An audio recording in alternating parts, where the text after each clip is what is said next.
అంగన్వాడీలు తమ న్యాయమైన డిమాండ్లను పరిష్కరించాలని చెప్పి 25 రోజులుగా సమ్మె చేస్తున్న సందర్భంగా రాష్ట్ర ప్రభుత్వం పట్టించుకోని పరిస్థితుల్లో anganwadi workers and helpers union రాష్ట్ర అధ్యక్షురాలు బేబీరాణి, రాష్ట్ర కార్యదర్శి సుబ్బరావమ్మ విజయవాడలో నిరవధిక నిరాహార దీక్షలో కూర్చుంటున్న సందర్భంగా వారికి మద్దతుగా Anantasagaram ICDS project anganwadi workers and helpers union ఆధ్వర్యంలో అనంతసాగరం మండల కేంద్రంలో భారీ ర్యాలీ నిర్వహించారు.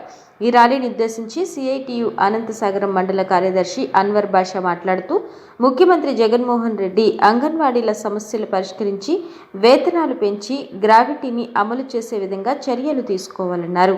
అంగన్వాడీలను ఉద్యోగాల నుంచి తొలగిస్తామని చెప్పి బెదిరించడం సరికాదన్నారు. అంగన్వాడీలు చేస్తున్న సమ్మె చట్టబద్ధమైన సమ్మె అని, రాష్ట్రంలో 1,00,000 మంది అంగన్వాడీలు ఉన్నారని, వాటిని ఏ విధంగా తొలగిస్తారని, వారిని తొలగించే అధికారం రాష్ట్ర ప్రభుత్వానికి లేదన్నారు. ఇప్పటికైనా అంగన్వాడీల రాష్ట్ర నాయకులతో చర్చలు జరిపి వారి న్యాయమైన సమస్యలను పరిష్కరించాలని డిమాండ్ చేశారు. అనేక రాష్ట్రాల్లో అంగన్వాడీలకు కనీస వేతనాలు పెంచి గ్రాడ్యుయిటీని కూడా అమలు చేస్తున్నారని అన్నారు.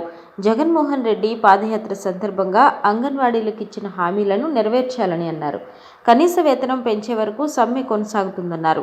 ఈ కార్యక్రమంలో జన విజ్ఞాన వేదిక రాష్ట్ర కమిటీ సభ్యులు వేము పెంచలయ్య, రైతు సంఘం అనంతసాగరం మండల కార్యదర్శి ఉప్పలపాడు మస్తాన్, మర్రిపాడు ఆవాజ్, మండల కార్యదర్శి Rahmatullah, ICDS Anantasagaram project anganwadi workers and helpers union నాయకులు సునీత, లక్ష్మి, భాగ్యమ్మ, వెంకట సుబ్బమ్మ మరియు అంగన్వాడీలు పాల్గొన్నారు.